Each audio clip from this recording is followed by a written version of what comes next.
Leo, tignan natin kung ano yung mensahe para sa'yo. Keep in mind na ito ay general reading lamang kaya hindi lahat makaka-relate. Pakilawakan ng isipan.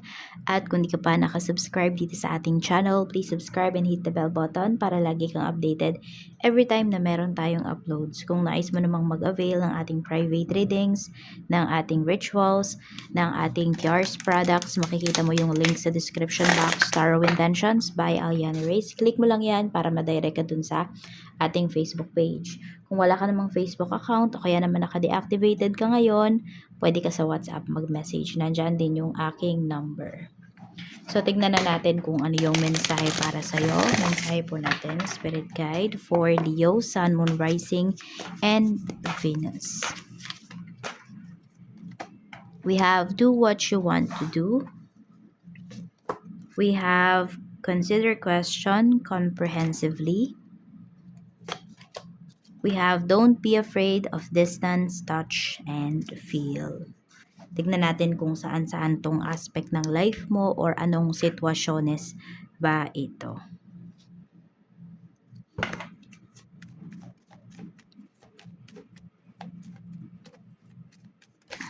Okay? So, we have Knight of Pentacles. Meron bang gustong mag-resign dito? Ayan.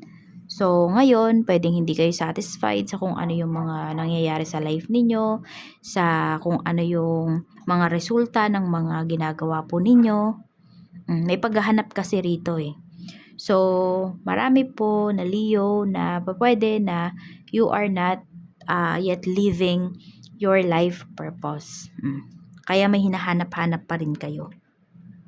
Oo, parang may missing piece. Ganon. Kung ganon yung nararamdaman ninyo. Ayan po. We have 8 of Wands. So, wag lang basta-basta daw magtanong ano po. Oo, consider nyo rin yung mga questions ninyo kung makaka-offend ba ito sa isang tao or naiintindihan ba ng tao na yun yung sinasabi mo, yung pinapoint out mo. Pwedeng ano ba, malalim ka bang magtanong o yung mga words ba na ginagamit mo, pwedeng hindi nila naiintindihan. So, depende kasi 'di ba sa mga taong kausap natin kung paano natin i-deliver yung ating messages or paano ba natin sasabihin, ano ba yung mga words na gagamitin natin. Yung sabihin natin, yung mga ano ba yung mga terms, yung mga different terms o yung mas malalim na terms, yun ba yung gagamitin mo sa isang tao na to or hindi? O yung mababaw lang ba, yung maintindihan ka agad, yung makakapag-usap kayo ng tuloy-tuloy. So ayan, we have 8 of Wands. So maging maingat lang po sa mga gagamitin nyo na words, mga itatanong po ninyo towards other people. So sino man yung mga makakausap ninyo ngayong araw na ito. Sabi dito, don't be afraid of distance. We have the devil. Ayun, yung iba kasi sa inyo, pwedeng nag-overthink kayo rito. May history na ba na nung nagkaroon ka ng long distance relationship, yung person mo hindi nakatiis, nagloko. So, wag daw kayong matakot doon sa distansya. Or meron dito, pwedeng may gusto dito na makapag-work abroad pero pinipigilan ka ba ng person mo kasi siya yung natatakot baka magkaroon ka ng iba, yung tipong ganyan. So walang tiwala. Kaya na din dito kaya nag-hold back ka rin. Kasi ito 'di ba ito yung nararamdaman mo. Sabi ko nga parang may missing piece. Sabi natin baka yung iba sa inyo you feel empty pagdating dito sa trabaho. Yan. Pero hindi ka makaalis kasi hindi ka naiintindihan ng person mo. Diba? Kasi meron siyang mga traumas dito. May mga takot kasi siya. Kaya yung mga plans ninyo, pwedeng na pupurnada. Check natin, pagdating naman sa emosyon mo ngayon, we have 5 of Swords. So, feeling betray ka. Yan yung nararamdaman mo ngayon. Hindi ka okay. Nasaktan ka. Yan, nasaktan ka sa sinabi ng tao na yun, ng isang tao na yun na nakausap mo.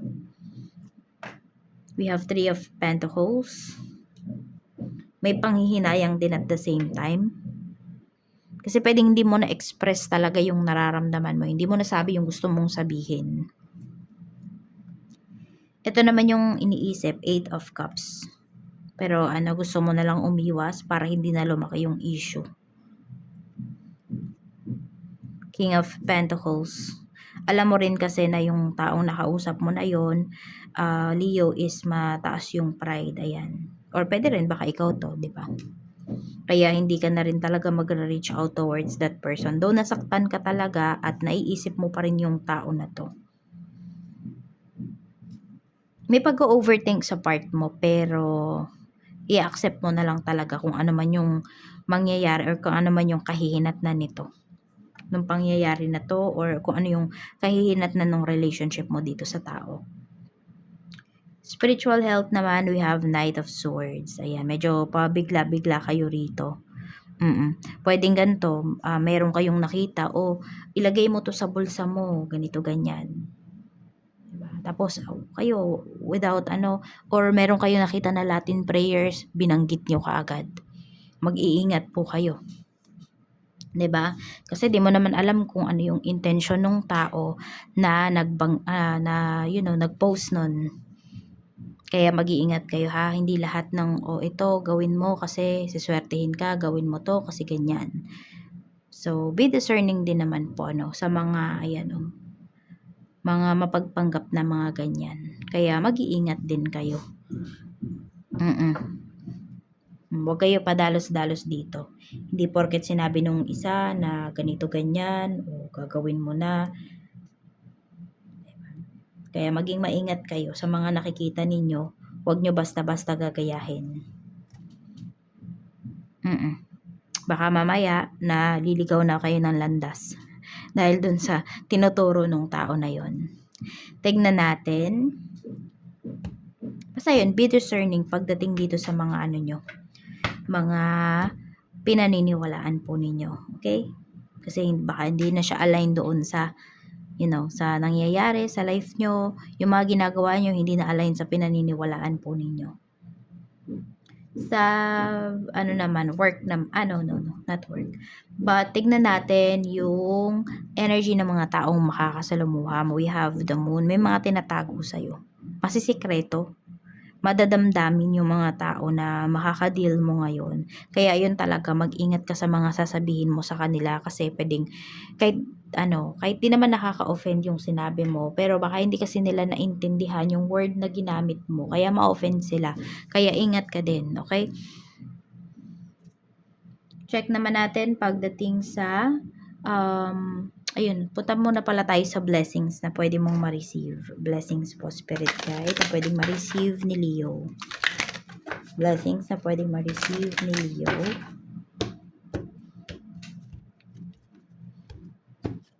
We have teeth. Meron ba dito magpapalinis kayo ng ngipin, magpapa-brace, magpapabunot? Pwede rin na ngayon, ayan, mas magiging malakas po yung inyong loob. We have alien. So tingnan mo 'di ba? Yan yung mouth mo talaga yung nandito. So ingat ka talaga sa mga sasabihin mo. Ayun, baka meron kang makausap dito na or nahihirapan kayong i-express yung nararamdaman nyo kasi hindi nyo nasa isang lugar kayo ngayon na hindi nyo pa masyadong gamay, hindi pa kayo masyadong marunong magsalita ng language nila. Pero sabi dito, matututunan mo rin talaga yan. We have car. Ayan po. At mayroon tayo ditong music. So, ingat lang din po ha. Ingat lang din dito pag the drive na wala kayo, out of focus kayo. Kasi may music. 'Di ba yung iba? Iba may gusto may music, yung iba naman ayaw. So, kung ano yung nagwo-work para sa inyo po, Pero pinapakita rin dito, happy kayo kasi pwedeng mabibili nyo talaga yung, sabihin natin, yung big purchase ninyo ngayong year 2026. Hindi lang ngayong, ngayong araw na to, hindi lang ngayong March. Meron kayo ditong mapapurchase ngayong year, ngayong month na sobrang magiging happy po kayo. Ayan, may travel din na pinapakita sa'yo dito. So, kung ano man yung pupuntahan mo, or kung saan ka man pupunta, Leo, pinapakita rito na magiging happy ka talaga. Yan. Oo. Kahit sabihin natin, pupunta ka sa isang lugar na ang baon mo lang lakas ng loob, uuwi ka na masaya rito. Yan, kaya i-ano nyo talaga, i-elevate ninyo, no? Palakasin, pataasin po ninyo yung inyong self-confidence. Pero wag naman to the point na magiging arrogant kayo, 'di ba? So tingnan natin pagdating naman sa work. Kamusta naman pagdating sa trabaho? We have Judgment. Meron tayo ditong Two of Swords. So ayan oh, meron ba nagbabalak mag-resign? Travel yung pinapakita sa iyo rito. So ang energy ngayon, napapansin ko, Leo, hindi lang kasi sa iyo sa ibang mga niread ko pa ngayong araw na to, more on, pinapakita talaga dito is more on travels, more on movement. Marami bang nanonood na hindi kayo masaya ngayon sa tinatakbo ng inyong career? Kaya parang gusto nyo nang umalis? We have the Emperor. Di mo nakikitaan ng growth yung career mo. Kaya ayan kaya napapaisip ka rito. Ayan. We have Five of Wands. Meron ka ring makakaaway dito na or may nakaaway ka na ba na co-workers mo?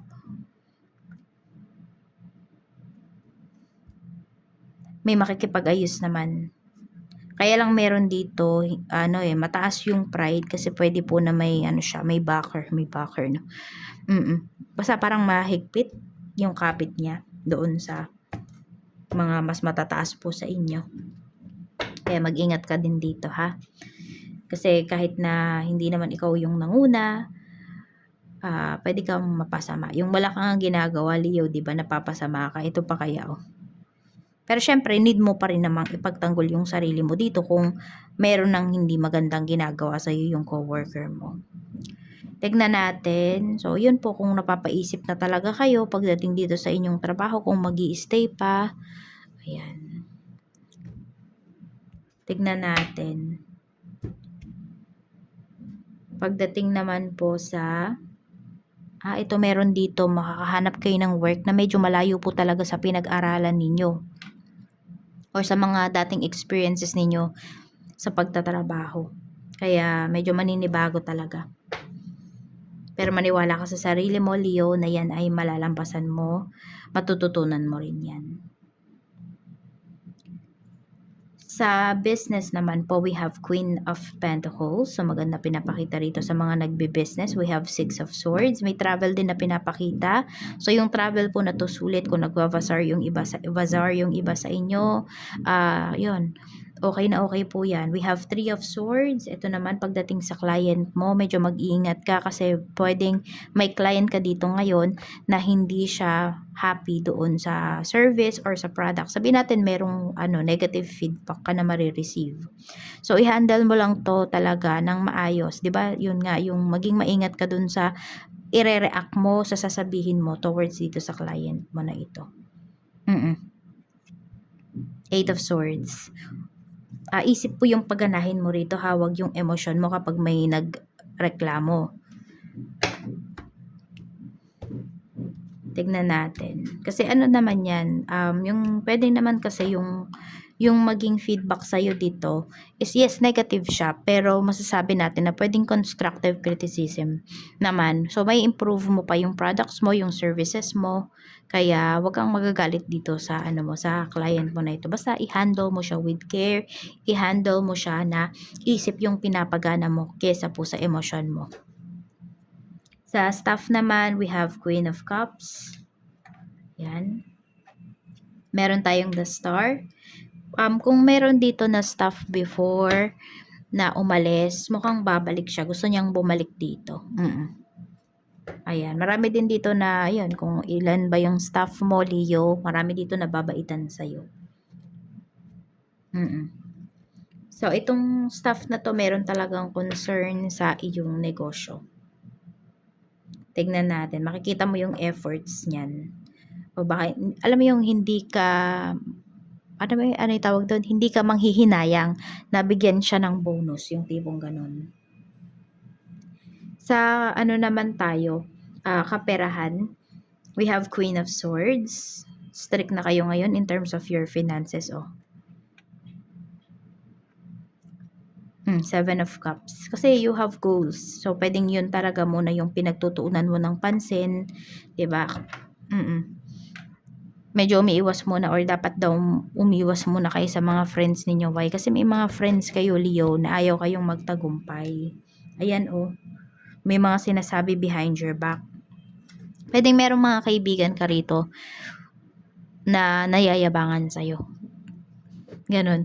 Kaya, pag hindi mo na sila kaharap, ayun, ikaw na yung topic nila. At nararamdaman mo yun, ha. Itong mga kaibigan mo na to, meron dito lumapit sa'yo. Hindi lang isang beses. Tinulungan mo. Pero, ayan, ganyan pa pala yung ginagawa nila sa'yo. Nayayabangan pala sila sa'yo. 'Di ba? Nakatulong ka na nga sa kanila. Kaya, need mo talagang maging mahigpit pagdating sa kaperahan mo ngayon at mag-focus ka sa goals mo. Kasi pwedeng itong mga kaibigan mo na to or ilan to sa kaibigan mo, natulungan mo sila para dun sa goals nila. Ngayon, focus ka dito sa goals mo. Pag lumapit ito, tanggihan mo. Basta unahin mo yung sarili mo. Okay naman yung kaperahan mo, mas mag-grow pa talaga yan. Sa love life naman, we have Four of Cups. We have Nine of Pentacles. Medyo sabihin natin, parang boring ngayon yung, nakaka-bored yung relationship ninyo ngayon ng person mo. Kasi, nagpo-focus kayo parehas pagdating sa inyong, sa inyong future, sa, ganun. Sa kaperahan, we have the Chariot. Success kasi yung we have Three of Wands. Marami din dito magkalayo. Or, pwede rin, baka minsan lang talaga kayo magkita ng person mo, kahit na hindi naman kayo nagtatrabaho sa ibang bansa o yung person mo, ganun. Hindi naman kayo talaga long distance relationship. Dasan, mahal ka naman talaga ng person mo. Ayan, ikaw lang talaga nakikita niya. Focus lang talaga siya sa relationship. Focus lang talaga siya ngayon pagdating sa career, pagdating sa future ninyo. At yan umiiwas yan sa tukso. Oo, hindi pa siya nadadala sa tukso. Honest po yan sa'yo, Leo. Tsaka takot yan sa'yo dahil alam niya na, alam mo pag nagsisinungaling siya, kaya wala yang maitatago sa'yo. Kaya takot siya magsinungaling kasi alam niya na mahuhuli mo rin naman siya. So, tignan pa natin pala kung ano pa yung mensahe para sa'yo. Mensahe pa po natin, Spirit Guide for Leo. We have not today. So, yan lang mag-ingat ka talaga dito sa makakausap mo. Ayan, kung sino man yung makakausap mo ngayong araw na to, mag-ingat ka. Kung hindi mo feel na kausapin yung isang tao na yon, wag mo na lang siyang kausapin. Wag mo na lang siyang harapin kasi mukhang hindi nga magiging maganda rito yung pag-uusap po ninyo. So, kung ikaw, alam mo naman na bad trip ka ngayong araw na to, Leo, tahimik ka na lang muna. No? Kasi baka kung ano pa yung masabi mo talaga sa tao na ito. So, yan lang po. Maraming salamat. Mag-iingat ka and see you again on my next video. Bye-bye!